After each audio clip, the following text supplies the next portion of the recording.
Hello friends, जैसा कि आप सभी जानते हैं मैं हर वीडियो में आपके लिए कुछ नया अपडेट करने की कोशिश करती हूँ। आज का हमारा सेशन जो है वो यौगिक मैनेजमेंट ऑफ अस्थमा है। बेसिकली अस्थमा को हम योगा के द्वारा या प्राणायाम के द्वारा किस तरीके से ठीक कर सकते हैं। बेसिकली जैसा कि आप सभी जानते हैं अस्थमा जो है वो एक लंग डिसीज़ है। इसके अंतर्गत हमारी एयरवेज जो होती हैं उनमें इन्फ्लेमेशन होने की वजह से, स्वेलिंग होने की वजह से वो नैरो हो जाती हैं और प्रॉपर इनहेल और एक्सेल नहीं कर पाते हैं। बेसिकली जो अस्थमा की कंडीशन है इसमें क्या होता है, इसके कुछ कारण हैं, जैसे कि हमेशा लगातार कफिंग की कंडीशन बनी रहती है और चेस्ट टाइटनेस फील होती है हमेशा आपको, और शॉर्टनेस ऑफ ब्रीथ होती है। तो ये कुछ ऐसे कारण हैं जो हम अस्थमा के पेशेंट्स जो हैं जिन्हें फील करते हैं।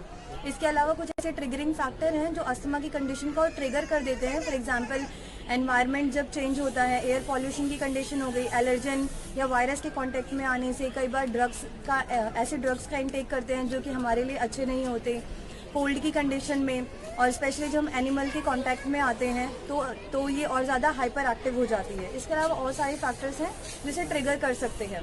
बेसिकली अगर अस्थमा की कंडीशन जो है अपनी क्रॉनिक स्टेज पे पहुंच जाती है तो रेस्पिरेटरी फेलियर भी हो सकता है, और लंग जो है हमारे पूरी तरह से एग्जॉस्ट हो सकते हैं, जिसकी वजह से ब्रीदिंग ब्रीद आउट नहीं हो पाता, और अस्थमा के अटैक्स भी आ सकते हैं। स्पेशली डेथ भी हो सकती है जब क्रॉनिक कंडीशन में पहुंच जाते हैं, और निमोनिया की कंडीशन भी हो सकती है, निमोनिया भी हो सकता है आपको अगर इसका ट्रीटमेंट नहीं हो पाता तो। मैंने कुछ आपके लिए 4 से 5 आसनों का पैकेज तैयार किया है, जिसका अभ्यास अगर आप अपनी डेली रूटीन में लेके आते हैं तो अस्थमा को कहीं ना कहीं काफ़ी हद तक जो है आप रिलीफ पा सकते हैं इस कंडीशन में। चलिए उन आसनों का अभ्यास कर लेते हैं। नेक रोटेशन के लिए दोनों पैरों के मध्य 2 से 3 इंच का अंतर रखें। दोनों हाथों को अपनी कमर पर स्थिर करें। अपनी गर्दन को अपने कंठकूप से लगाते हुए अपनी गर्दन को एक बार क्लॉकवाइज और एक बार एंटी क्लॉकवाइज घुमाएं। ध्यान रहे, जब आप अपनी गर्दन को पीछे की तरफ ले जा रहे हैं तो श्वास भरते हुए जाना है, और जब नीचे की तरफ लेके आ रहे हैं तो श्वास छोड़ते हुए आना है। इस क्रिया का अभ्यास 5 से 6 राउंड करें। इसका अभ्यास करने से गर्दन में किसी भी प्रकार की जकड़न है वो तुरंत ही ठीक हो जाती है। शोल्डर रोटेशन के लिए अपने दोनों हाथों को कंधों के लेवल तक उठाएं। दोनों हाथों को कोहनियों से मोड़ते हुए अपनी उंगलियों को कंधों के ऊपर स्थिर करें। दोनों कोहनियों को मिलाएं। वह कोहनियों को मिलाते हुए अपने कंधों को घुमाते हुए एक बार क्लॉकवाइज व एक बार एंटी क्लॉकवाइज इस राउंड को करें। ध्यान रहे, जब आप हाथों को पीछे की तरफ लेके जाते हैं तो ज़्यादा से ज़्यादा स्ट्रेच करना है। व जब अपनी कोहनियों को अपने चेस्ट के सामने लेके आते हैं तो ज़्यादा से ज़्यादा अपनी कोहनियों को टच करने का प्रयास करना है। श्वास भरते हुए पीछे की तरफ जाना है व श्वास छोड़ते हुए चेस्ट के सामने अपनी कोहनियों को लाना। स्पाइन मूवमेंट के लिए दोनों हाथों को शोल्डर लेवल तक उठाएं।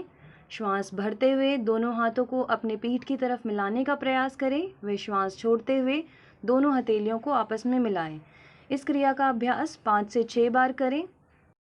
इस क्रिया का अभ्यास चेस्ट रीजन में हुई जकड़न को पूरी तरह से ठीक करता है। आसनों के अभ्यास के लिए स्वयं को तैयार करें। हस्तोत्थान आसन के लिए दोनों हाथों को अपनी बगल से उठाते हुए अपनी भुजाओं के मध्य अपने सिर को रखते हुए अपने आप को थोरैक्स रीजन से बेंड करने का प्रयास करें। कुछ क्षण के लिए इसी अवस्था में रुकें। ध्यान रहे, श्वास भरते टाइम अधिक से अधिक श्वास भरना है व ना रुकने की स्थिति में श्वास छोड़ते हुए पुनः अपनी आरंभिक अवस्था में आ जाएं। गोमुख आसन के अभ्यास के लिए जमीन पर दोनों पैरों को रखकर पैरों को क्रॉस करते हुए तलवों को बटक्स से स्पर्श कराने का प्रयास करें। श्वास भरते हुए दाएं हाथ कंधे से पीछे ले जाकर बाएं हाथ को पीठ के पीछे से ले जाएं। इसे गोमुख आसन कहा जाता है। आपकी कमर व गर्दन पूरी तरीके से सीधी होनी चाहिए।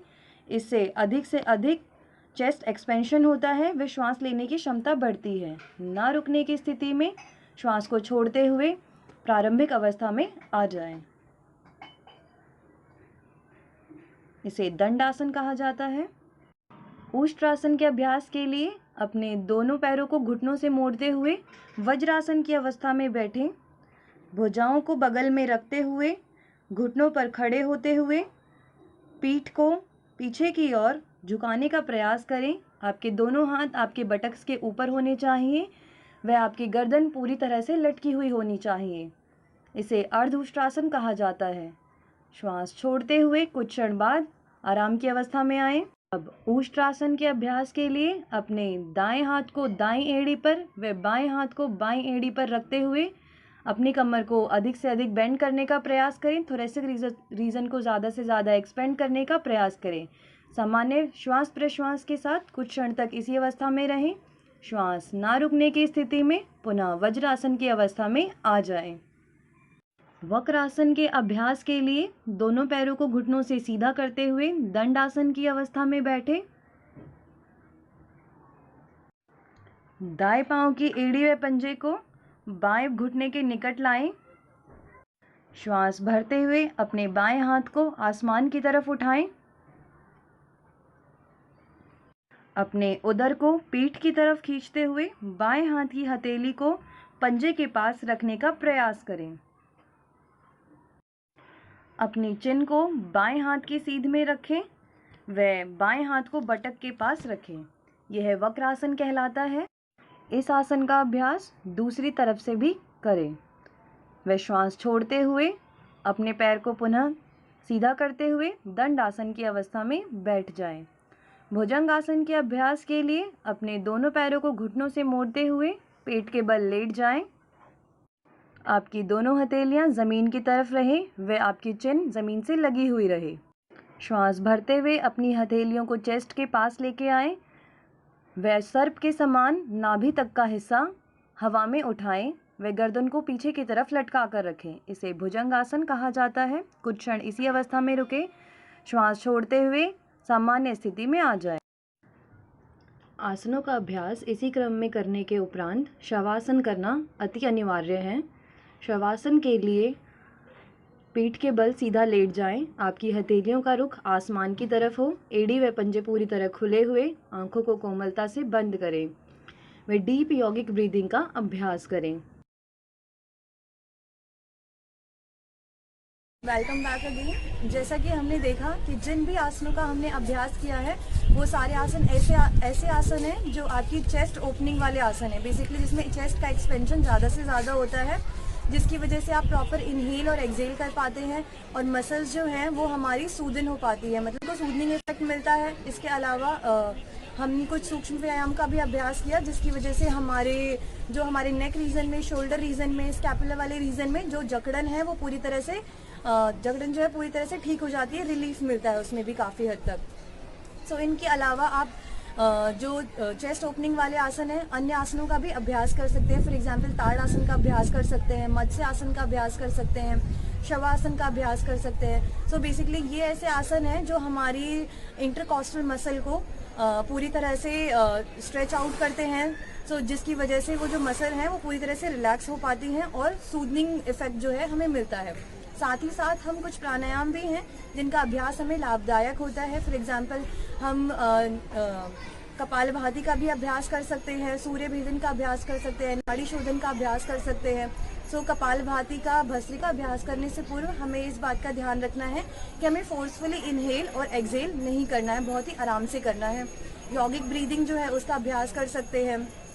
सो बेसिकली सूर्य वेदन का भी अभ्यास कर सकते हैं जो हमें हीटिंग प्रोवाइड करता है, जिसकी वजह से जो म्यूकस है वो बहुत ही स्टिफ कंडीशन में होता है, बहुत ज़्यादा जमा हुआ होता है हमारी एयरवेज में, तो वो पिघल जाता है। और हम अपने डाइटरी पैटर्न में भी चेंजेस लाते हैं, जैसे कि हमें ऐसी चीज़ों का सेवन नहीं करना चाहिए, इंटेक नहीं करना चाहिए जो कि कफ एग्रीगेटिव हैं, या मिल्क एंड मिल्क प्रोडक्ट जो है वो टोटली अवॉइड करने चाहिए। सो जैसा कि अभी आपने जाना कि हमें किन आसनों का अभ्यास करना चाहिए और कैसे फूड का इंटेक करना चाहिए, अगर आप इन सब चीज़ों को टाइमली फॉलो करते हैं तो जो अस्थमा के अटैक है उनसे आप बच सकते हैं और कहीं ना कहीं अपने इम्यून सिस्टम को बूस्ट कर सकते हैं। साथ ही साथ अगर आप ओम चैंटिंग का भी अभ्यास करते हैं तो इससे क्या होता है कि नाइट्रिक ऑक्साइड जो है वो उसका प्रोडक्शन, जो गैस है उसका प्रोडक्शन ज़्यादा होता है, जो कि एक नेचुरल डिफेंस मैकेनिज्म है हमारी बॉडी में। ये हमें पूरी तरह से कामनेस प्रोवाइड करती है अगर हम ओम चैंटिंग का अभ्यास करते हैं, और माइंड एंड बॉडी जो है वो पूरी तरह से रिलैक्स रहती है। साथ ही साथ सूर्य नमस्कार का अभ्यास जो है वो भी लाभदायक होता है, सो मैंने अपनी प्रीवियस वीडियो में सूर्य नमस्कार जो है किस तरीके से ब्रीदिंग पैटर्न के साथ और स्लो मैनर के साथ करना चाहिए वो बताया है। तो आप उस वीडियो को जाकर देखेंगे तो आपको बहुत ज़्यादा पता चलेगा कि किस तरीके से करना चाहिए और किस तरीके से नहीं करना चाहिए। So this is all about friends. So अगर आपको कोई भी सजेशन चाहिए या आप कोई भी कमेंट करना चाहते हैं तो हमारे वीडियो में कमेंट कीजिए और वीडियो को लाइक, शेयर एंड सब्सक्राइब